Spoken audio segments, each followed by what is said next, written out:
Welcome to today's webinar on Check Your Habits. Let me go ahead and stop sharing my screen. There. Now I can see everybody. So I am Deborah Loader. I'm a certified transformational health and life coach, and habits are foundational, good or bad, to our health and wellness. Now today we're going to talk about what is a habit, how habits are formed, what's the difference between habits and decisions, how to break a bad habit, and how to form a healthy one. And we'll be together for about 25 minutes today. But if you have questions or you want to talk further about this topic and how you can make changes, I'll give you all my contact information before we close, because I'm here to help. So whether you're here live or you're watching the replay, just go ahead and contact me if you've got questions. So how do habits form? How do they form in the first place? Now, every habit starts with a psychological pattern called a habit loop, which consists of a three-part process that includes a trigger, the behavior itself, and then the reward associated with that behavior. So what are habits?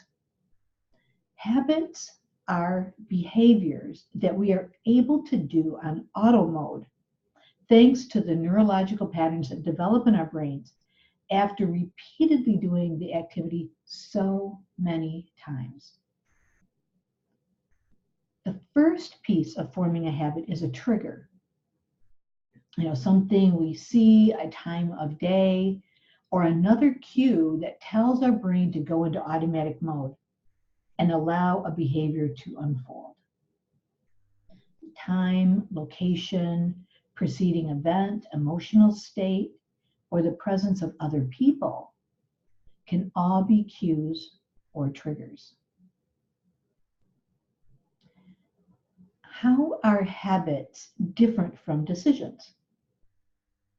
So neuroscientists have traced our habit-making behaviors to a part of the brain that plays a significant role in the development of emotions, memories, and pattern recognition in the world around us.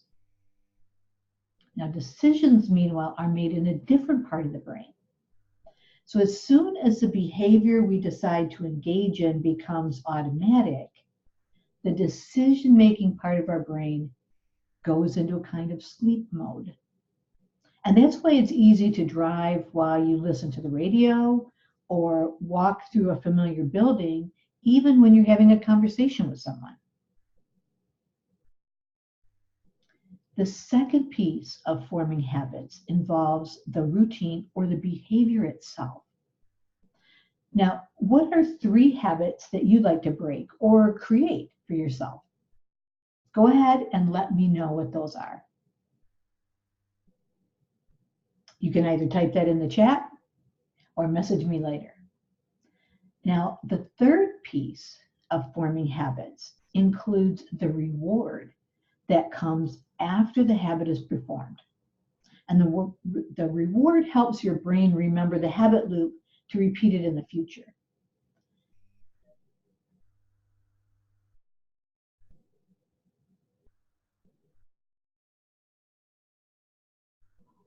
Okay, I didn't know what happened there for a moment.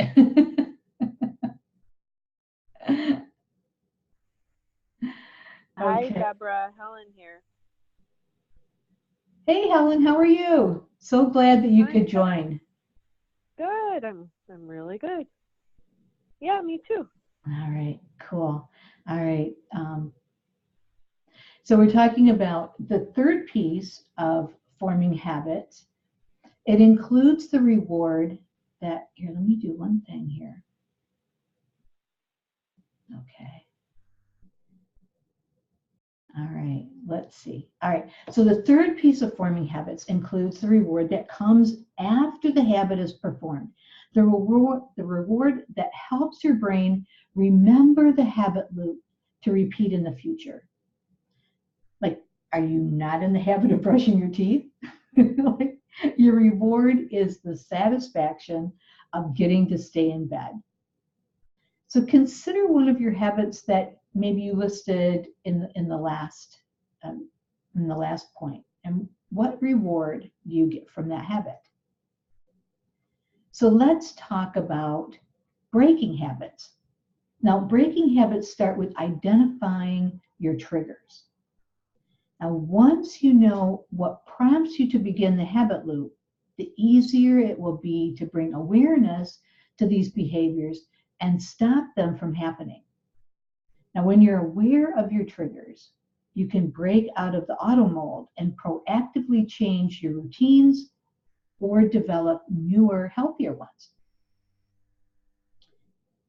So if you're concerned about binge eating and you have a tendency to eat half a package of cookies every Friday night, plan to bring 2 cookies up to your bedroom at 10 p.m. and decide that you will not go back for more. The other, if you're trying to get more exercise in, practice doing 10 squats while you brush your teeth. You don't have to sign up for a gym membership immediately, but practice by making small, easy pattern breaking behaviors that will add to your overall sense of empowerment. And you can create prompts for yourself. If you're trying to go running more, put your running shoes by your front door, right in plain sight. If you're trying to go to bed earlier, set a reminder on your phone to go to sleep, by 11 o'clock for a full 7 hours, or 10:30, 10 o'clock, depending on how early you get up. Notes and photographs and other visuals are also helpful, right? The prompts or anchors. So get creative. Now, what do you need to build a new habit? If you want to succeed in creating a new habit, you'll need to build in a reward that will make your mind remember to continue to perform the new habit in the first place. So if you're trying to quit smoking or drinking, put the money you save in a jar labeled for a vacation or a new outfit or something else that's important to you. And if you're trying to get into the habit of being more active, take pictures of yourself to send to friends and ask them to help hold you accountable.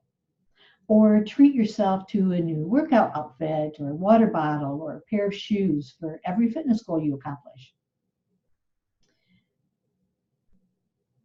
Being active helps the body and the mind, right? The first segment of good habits will go outside the realm of running on the treadmill. But first, maybe share what habits you have in place when it comes to staying active. You can put that in the chat. Now, if you don't have any yet, that's okay. This is the place to get inspired. So there's one. Get out of the habit of taking the elevator or the escalator and opt to take the stairs instead. You only get a split second to decide whether you want to take the stairs or not. So when you see the stairs, that's the cue. Think yes and head on up the stairs. Without thinking about it, we can get into the habit of driving around the parking lot trying to get a spot close to the entrance. But how much time and gas would you save if you just parked a little further and got some extra steps in?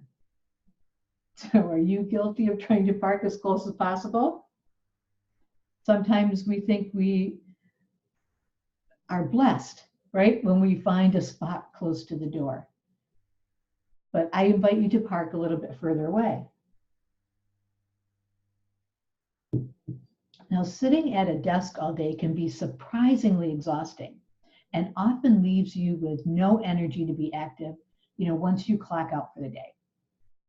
So try some of these quick exercises between your 9 to 5. Now I'm going to show a really cute, I'm going to share my screen and show a really cute graphic for this. They call it deskercise.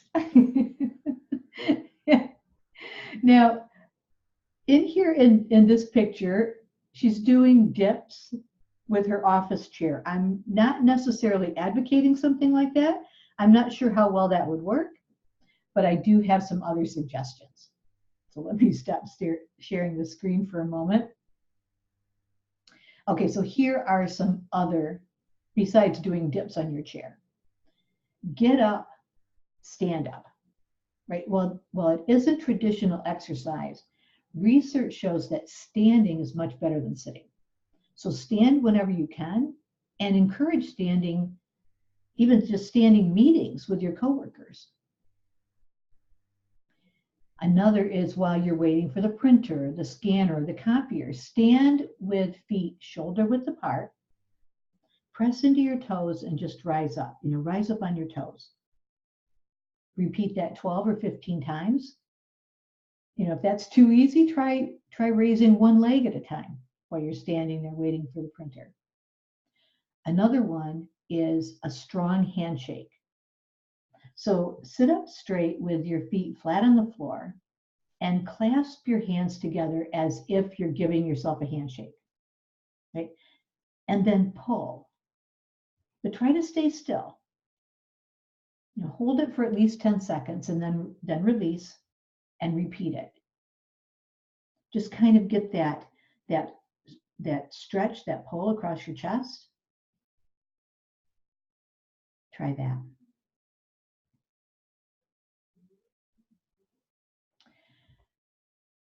Now, doing some housework burns calories too, and it's super productive.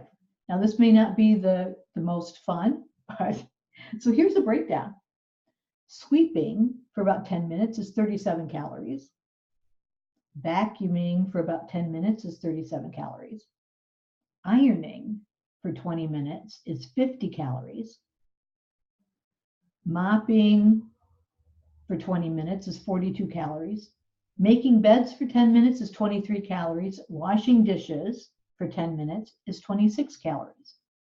Now, at first glance, those numbers might seem pretty little, but they add up. Even little things like making your bed encourage movement and organization. Movement and organization. And those are two habits that will certainly benefit your mental health. So what about mental health and mental habits? The thoughts we choose to engage in can be harmful and become habits that hurt us in the short term and in the long term. So this segment will focus on creating habits that improve your mental state. One is don't go to sleep angry. If you can't sleep because there's words left unspoken, get into the habit of clearing things up before the end of the day so you're not left with, interrupted sleep and a rough morning ahead of you. Another one is to take time to understand yourself instead of blaming others. Now, it's easy to get into the habit of blaming others for the emotions that you're feeling. But isn't it likely that there's something else contributing to those feelings? Are you really upset with your coworker for typing too loudly, right? Or are you just in a lousy mood for another reason? Is your significant other really at fault for forgetting to wash the dishes, or are you just tired? Instead of lashing out, get into the habit of letting people know how you feel. It might make you feel better. Plus, more likely than not, when you do, they'll go a little out of their way to make things easier for you.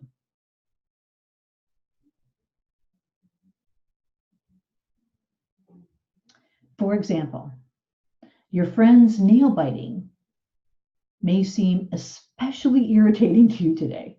So let them know, gosh, I didn't get any sleep last night and I feel crummy today.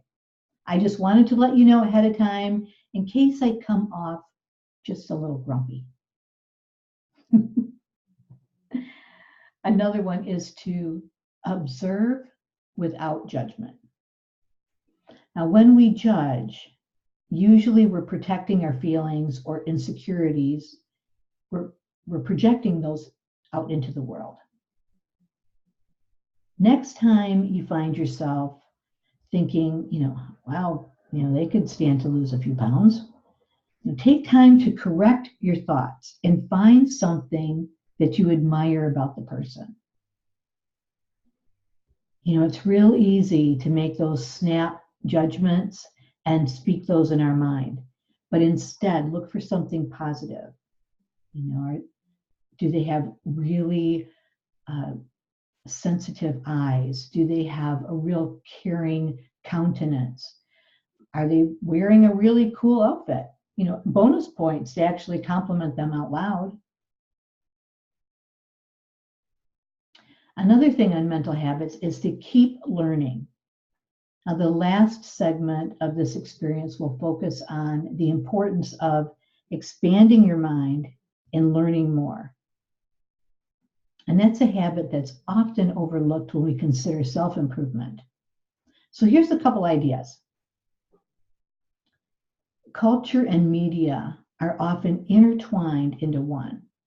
So by taking the time to watch a movie or TV series in a different language, set in a different culture, you can broaden your perspective and enhance your knowledge while entertaining yourself. So try out a new show, then you'll be prompted with more cues, from your streaming service, right? To watch more. It's an easy way to form a habit like that. So have you ever watched a TV series or a movie in a different language? And it does take a bit to read the subtitles, but it really opens up your mind and helps you to learn more, expand your knowledge. Another one is to queue up a podcast. Now, podcasts are a super easy way to get tidbits of information without a lot of effort. Now, whether you have 5 minutes to spare or several hours, there's a podcast to keep you company. Listen while you drive to work, maybe while you make dinner, while you're getting ready in the morning, or you're running errands around town. Getting into the habit of learning new things is never a bad thing. Now, I have used quite a few resources to put this webinar together. And if you would like those links to the resources, let me know and I can email those to you.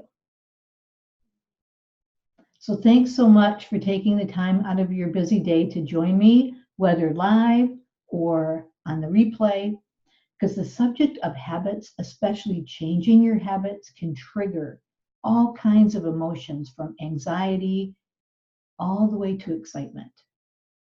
Now, if you want help sorting through those emotions, let's schedule a quick call. There's no obligation, there's no risk. I want you to feel confident moving forward with healthy habits. Now, if you have any further questions, please post them in the chat or message me or email me. And here, let me share my screen with my contact information.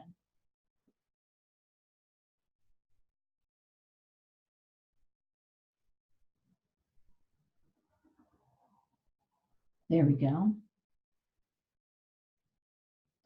So it's my website, my email address, Facebook, and Facebook group. I share lots of information in the Facebook group if you want to go to that group and join.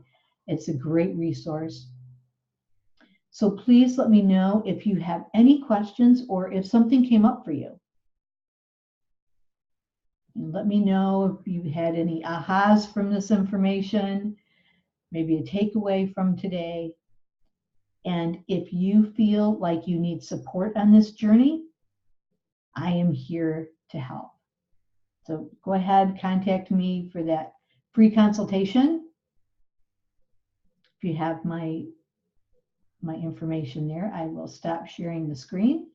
There, okay. So thanks so much for joining me either live or on the replay. And please let me know if you've got any questions.